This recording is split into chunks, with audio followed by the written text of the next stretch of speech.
Hello, नमस्कार, सत श्री अकाल, Allah Akbar.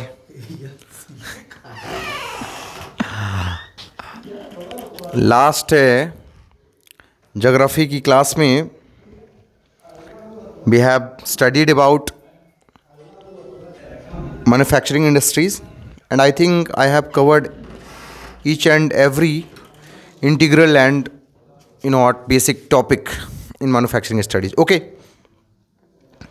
now listen, very carefully. You need to be very attentive because in this particular lecture we are going to study and deal with the very important chapter, that is your agriculture, which is which can be very useful regarding your life also, and it is going to be very crucial for your 10th standard as well. Okay, all right. Now the name of the chapter is your what? Agriculture. AGRICULTURE, agriculture. all right, बिल्कुल starting से हम इसको deal करेंगे agriculture को, है ना। Agricultures क्या होता है? एग्रीकल्चर के अलग अलग फार्मिंग्स आपको कैसे देखने को मिलते हैं, ठीक है। क्या फैक्टर हैं जो रिस्पॉन्सिबल हैं एग्रीकल्चर्स के regarding. Okay, when it comes to Indian context, on the basis of different environmental conditions, physiographical factor, what kind of cropping seasons that we have seen in this particular chapter, we will also deal with it. Okay, apart from all the things, we will also cover the major crops, major food crops, especially regarding grain, and we will also cover the food crops other than grain. Okay, along with fibers. Okay, fiber crops. Okay, and we will also deal with what are the steps or the initiative that has been taken by the government, Indian government, in order to make improvement in the agriculture sector, and also the different measures that has been taken over the period of time by the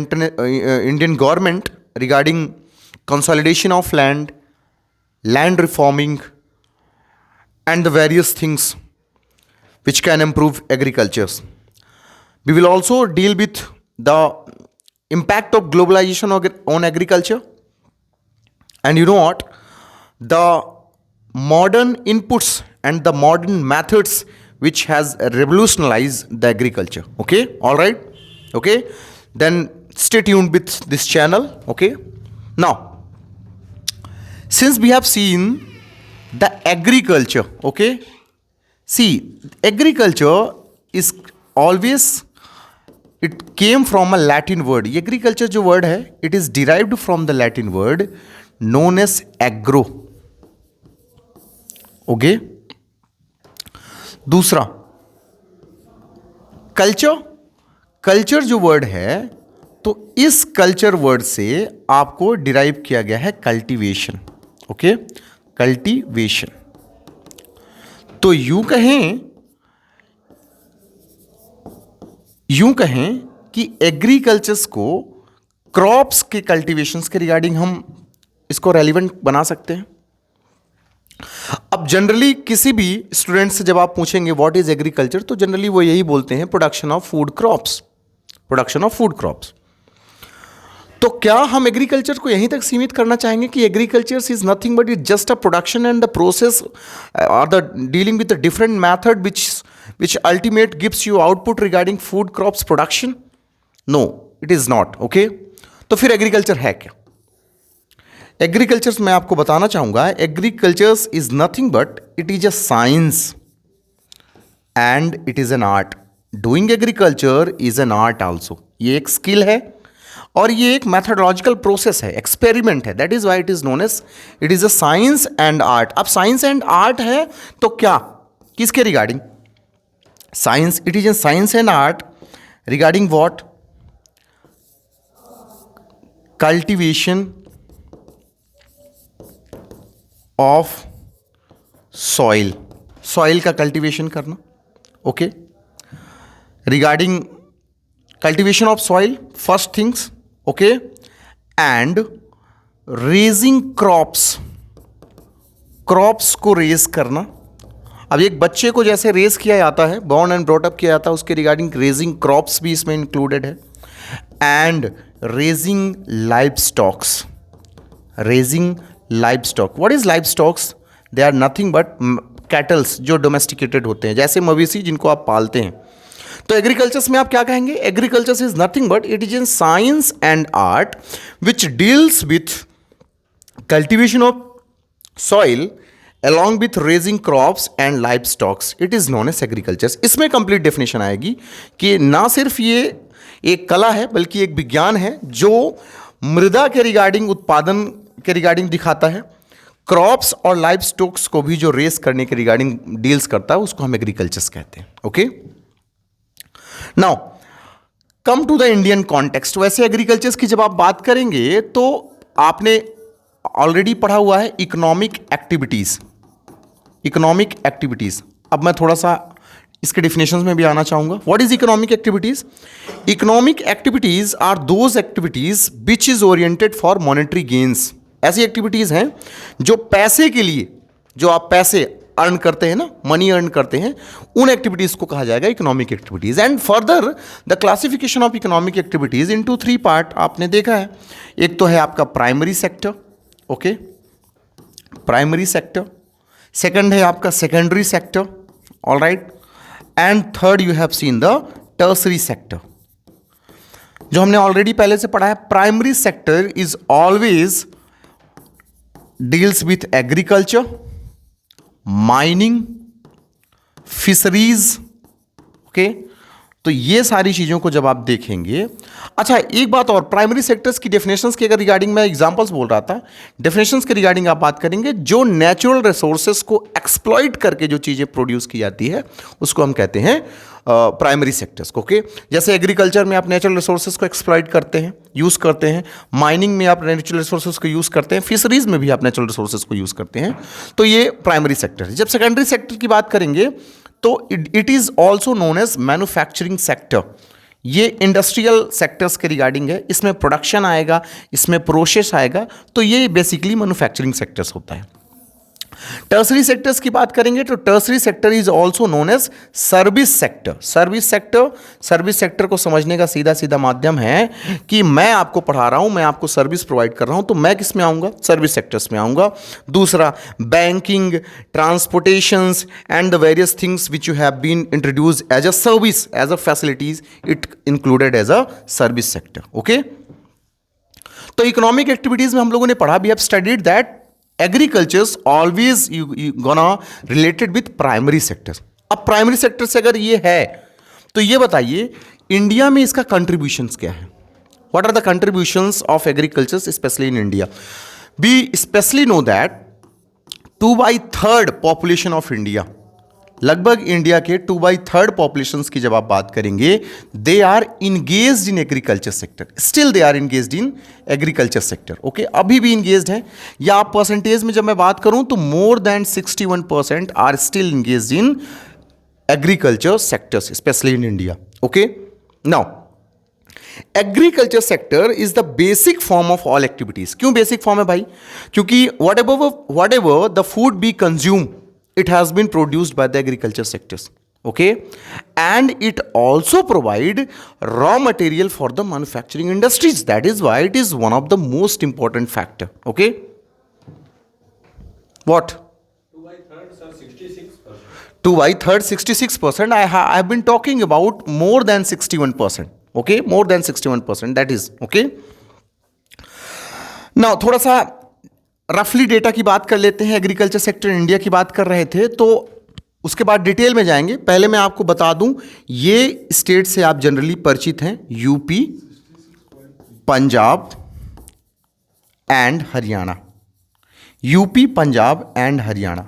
अब ये समझने का प्रयास करिएगा, generally India में 2 staple crops हैं, staple crops, staple crops साहब उसको कहते हैं जिन क्रॉप्स पे पूरी इंडिया की इकोनॉमी डिपेंडेंट है। एक तो आपका हो जाएगा राइस, दैट इज पैडी, और दूसरा हो जाएगा WHEAT, वीट। जब आप इन स्टेट की बात करेंगे तो ये स्टेट के जो कल्टीवेशन लैंड है वो 61% कल्टीवेशन लैंड यूज़ की जाती है जनरली किसके प्रोडक्शंस के लिए, राइस एंड व्हीट प्रोडक्शंस के लिए। और पूरे इंडिया की लगभग ओवर कंप्लीट इंडिया की अगर आप प्रोडक्शंस के रिगार्डिंग बात करेंगे तो 66% wheat and rice produced only in this state of India. That is why these state is known as the granary of India. Granary of India, ये भारत की ग्रेनरीज कहा जाते हैं ये स्टेट, क्योंकि 66% प्रोडक्शन स्टेपल क्रॉप्स का यहीं पे होता है। अच्छा, रीज़न क्यों है 66% होता है?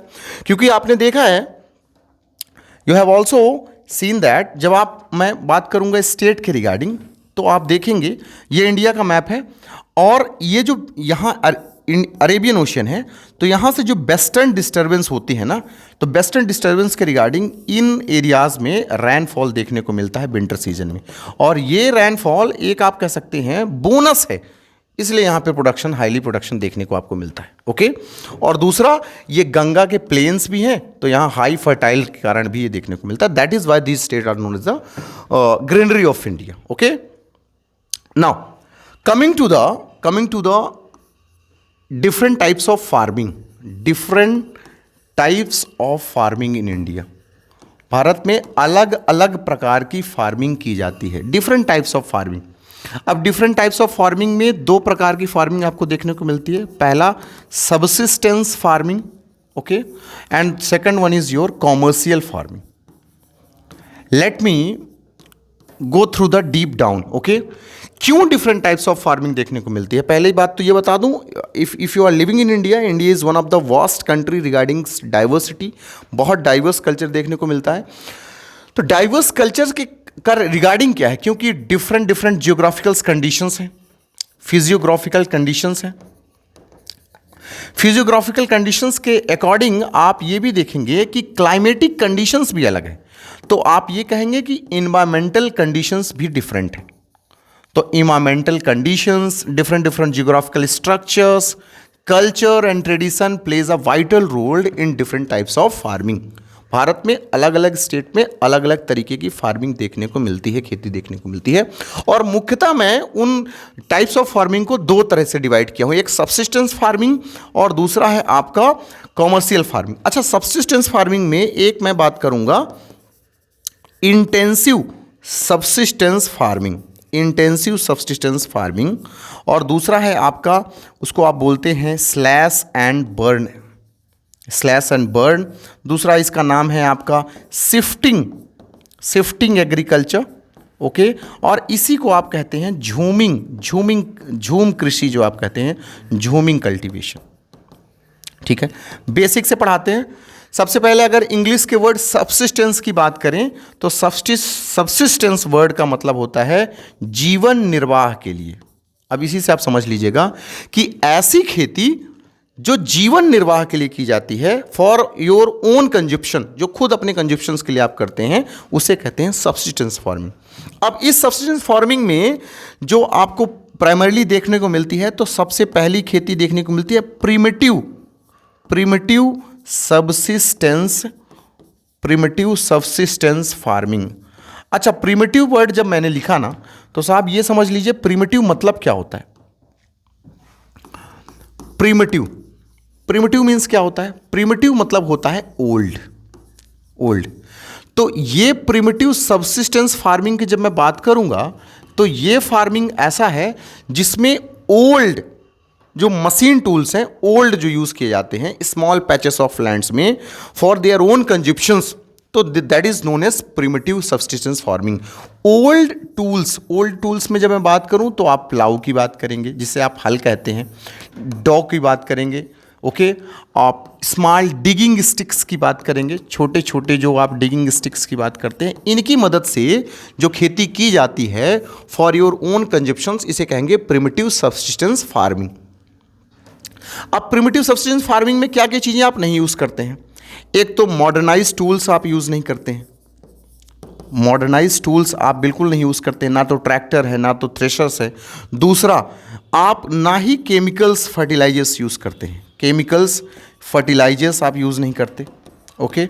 और दूसरा, HYV जो सीड्स हैं वो भी आप इसमें यूज़ नहीं करते, ओके। तो these are the things primitive substitution farming. इसको अलग अलग एरियाज में अलग अलग नाम से जाने जाते हैं। सबसे पहले इसी खेती के परंपरा को कहा जाता है स्लैश एंड बर्न एग्रीकल्चर। ये समझना है आपको स्लैश एंड बर्न एग्रीकल्चर होता क्या है। अच्छा, स्लैश एंड बर्न एग्रीकल्चर की जब मैं बात करूं तो इसका मतलब है when a small patch of land has been cleared specially in forest area in order to cultivation of the soil. थोड़े से स्मॉल एरिया के लैंड को अगर आप उसमें पेड़ लगे हुए हैं तो आप उसको काट करके अपने खेती के पर्पज से यूज़ करें, उसे कहेंगे स्लैश एंड बर्न एग्रीकल्चर। अच्छा, ये खेती तब तक की जाती है जब तक वो लैंड आपकी फर्टाइल है, और जैसे ही उसकी फर्टिलिटी कम हो जाती है तो वहाँ से छोड़ करके लोग दूसरी जगह शिफ्ट हो जाते हैं। That is why this agriculture is also known as shifting agriculture. एक जगह खेती किया, उसके बाद उसकी फर्टिलिटी खत्म हुई तो दूसरी जगह शिफ्ट हो गए, उसे शिफ्टिंग एग्रीकल्चर भी कहा जाता है। और स्पेशली जब मैं बात करूंगा इंडियन कॉन्टेक्स्ट में, तो जब आप देखेंगे ये जो एरियाज आता है आपका, तो ये जो नॉर्थ ईस्ट के एरियाज है, ये आपका नॉर्थ ईस्ट के एरियाज में इसको झूमिंग कल्टीवेशन भी कहते हैं। अच्छा, नॉर्थ ईस्ट एरियाज स्पेशली जब I am talking about Assam, Meghalaya, okay, Meghalaya, Chhattisgarh, even Chhattisgarh इसको झूमिंग कल्टीवेशन भी कहा जाता है। तो ये याद रखना है क्योंकि स्पेशली यहाँ से एक न एक नंबर का क्वेश्चन पूछता है कि स्लैश एंड बर्न क्या है, शिफ्टिंग क्या है, या झूमिंग कल्टीवेशन क्या है, okay. That is what your primitive subsistence farming. अच्छा, प्रिमिटिव सब्सिस्टेंस फार्मिंग में एक जो नेक्स्ट आपको टाइप्स ऑफ फार्मिंग देखने को मिलता है, दैट इज योर इंटेंसिव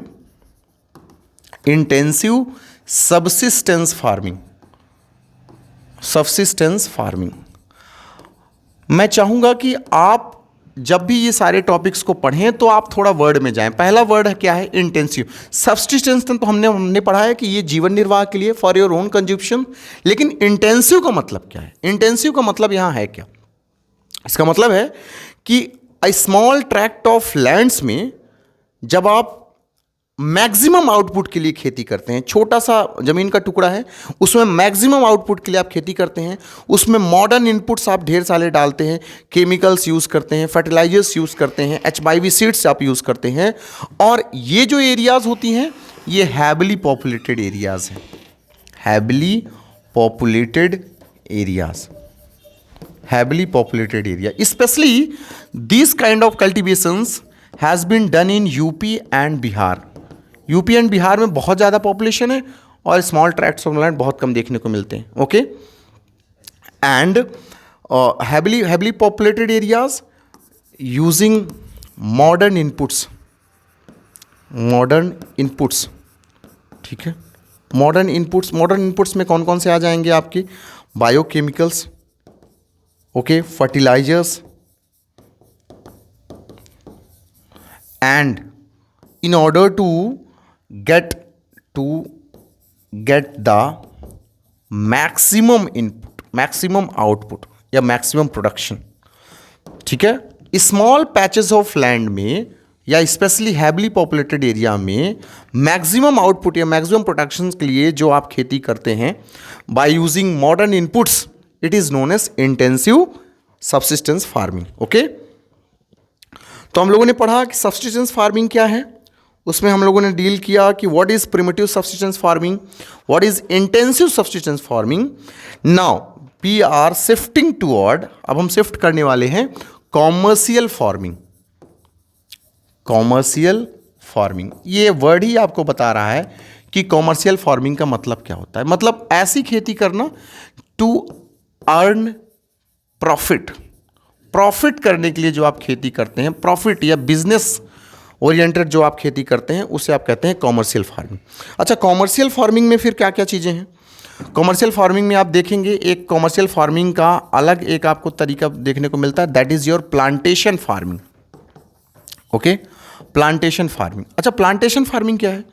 तो प्लांटेशन फार्मिंग की बात करेंगे व्हेन अ सिंगल क्रॉप जब एक ही क्रॉप को आप लार्ज एरियाज के लैंड में आप उसको सोइंग करते हैं, हार्वेस्टिंग करते हैं, तो that is your plantation farming. Example क्या है आपका? एग्जाम्पल आप शुगर केन देख लीजिए, एग्जाम्पल आपका बनाना है, बनाना कल्टीवेशन है, एग्जाम्पल आपका कॉटन है, एग्जाम्पल आपका टी है, एग्जाम्पल आपका कॉफ़ी है। तो दीज काइंड ऑफ कल्टीवेशन जब आप यूज़ करते हैं तो उसे कहते हैं प्लांटेशन। ओके, एक ही सिंगल क्रॉप को लार्ज एरियाज में आप जब सोइंग करते हैं, हार्वेस्टिंग भी करते हैं, तो this kind of farming is known as plantation farming. Okay, तो कॉमर्शियल फार्मिंग में क्या क्या यूज़ किया जाता है ये आपको देखना है। एक तो आपको, जब आप प्रिमिटिव की बात कर रहे थे तो उसमें प्रिमिटिव टूल्स आप यूज़ करते थे, यहाँ पे आप मॉडर्न टूल्स यूज़ करेंगे, चाहे वो ट्रैक्टर हो, थ्रेशर्स हो या समर्सिबल पंप्स हो। ठीक है, दूसरा आप फर्टिलाइजर्स यूज़ करते हैं, हाई डोजेज ऑफ फर्टिलाइजर्स आप यूज़ करते हैं, HYB सीड्स भी आपको देखने को मिलते हैं। ठीक है, and high doses of modern inputs. ठीक है, और ये जो खेती की जाती है generally to make profit making oriented है। ओके, तो that is what we have seen. ये समझने का प्रयास करिएगा कि यहाँ पे डिफरेंसेस पूछा जाता है कि what is subsistence farming and what are the different types of subsistence farming, that is primitive subsistence farming, intensive subsistence farming, what is commercial farming and what is specially known as plantation farming। उसके examples क्या हैं ये देखने को आपको मिलते हैं। Okay, एक सेक्शन और बचा हुआ है जो मैं थोड़ा सा डिस्कस करना चाहूँगा, that is your cropping patterns in India. Cropping patterns in India.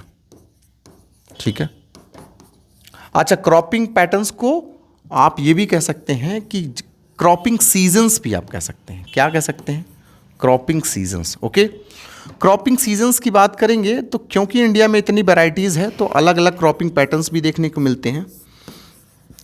एक है आपका खरीफ क्रॉप, दूसरा है आपका रबी क्रॉप और तीसरा है आपका जायद क्रॉप। ओके, ये ध्यान से तीनों को आपको समझना है। Okay, now when it comes to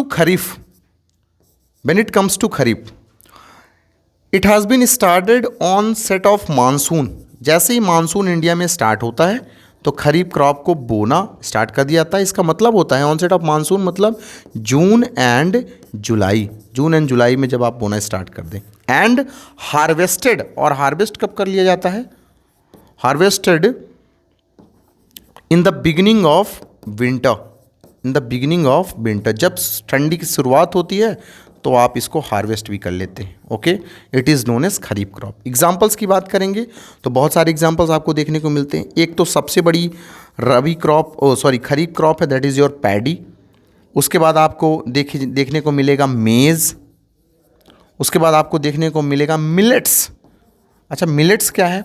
millets की जब मैं बात करूं तो मिलेट्स मतलब ये हो जाएंगे ज्वार, बाजरा, है ना, और रागी फसल जो साउथ इंडिया में होती है, इसको स्पेशली हम लोग देखेंगे regarding temperature, regarding rainfall. Okay, we will see the different things.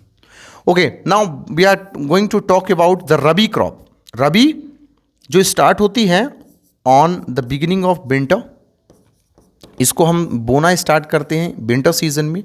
Winter season मतलब मैं बात करूं अक्टूबर एंड नवंबर में इसको स्टार्ट कर देते हैं। ओके, एंड हार्वेस्टेड इन अप्रैल और मार्च में इसको हम हार्वेस्ट करते हैं। नाउ एग्जाम्पल्स कौन कौन से हो जाएंगे?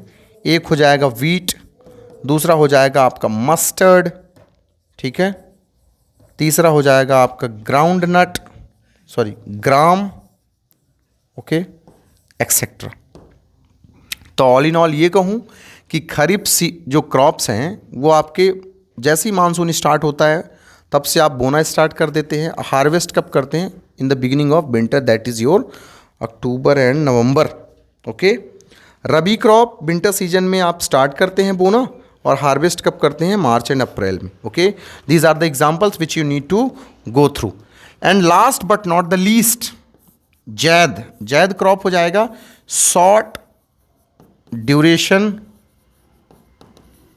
Specially in summer month.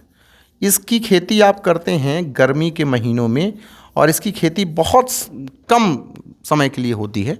Okay, और जायद क्रॉप को आप कॉमर्शियल भी कह सकते हैं, कॉमर्शियल पर्पसेस के लिए। ओके, तो जायद क्रॉप में आपका कौन कौन सा आ जाएगा? Muskmelon, watermelon, okay, watermelon, cucumber, ठीक है, कुकम्बर, ये सारी जो आप खेतियाँ करते हैं regarding crop production, that is known as your zaid crop. Okay, so at the end of the day, if we summarize all the things we have seen in this chapter, particularly in this lecture, that what is agriculture, why do we need agriculture, what are the importance of agriculture, and how many types of farming we have seen in India, along with the different cropping seasons. Okay, just go through it completely, okay, and just analyze these things and just try to keep it these things in your mind, okay, because these are the basic things and which are required for a citizen, especially living in India. Okay, on that note, that would be end. That's it. Thank you so much. Stay fit and stay healthy.